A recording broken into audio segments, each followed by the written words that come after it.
Ang lulutuin natin ngayon, pork ribs na may itlog. Pork ribs, nakuluan muna na mga 20 minutes, sinagyan ng asin at saka bawang. So 20 minutes, hinaon natin, pinalamig. Ito yung itlog, 3 itlog. Saka nainit tayo ng mantika.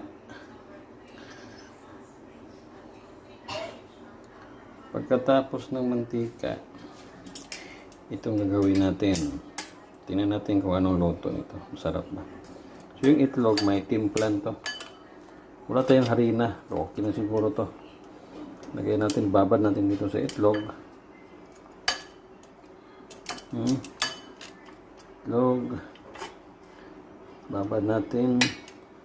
Yung itlog may asin at saka may ano na, may bawang, hindi bawang, sorry, yung magic sarap at saka asin lang, simple lang. Tingnan natin kung anong lasa natin ito. Babad muna natin habang naghihintay sa mantika natin na mainit para lagyan na natin to. Tingnan natin yung eksperimento nating luto kung pwede ba to. Ito na, ibaba natin sandali. While waiting sa ating mantika na mainit. Ito na, isahan natin. Siguro mainit na itong yung mantika natin. Lagyan natin to. Oh!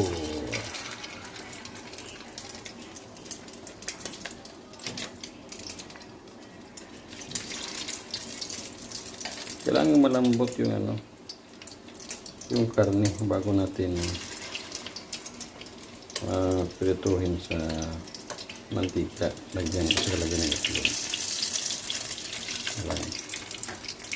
Natin kung masarap ba to.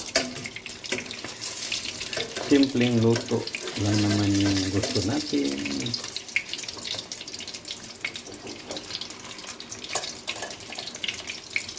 Ito. Lagyan natin ito. Saka so ito lang gawin natin. So magano pa tayo maglagay pa tayo mamaya. So yan natin kung masarap ba to. Tapos natin magluto.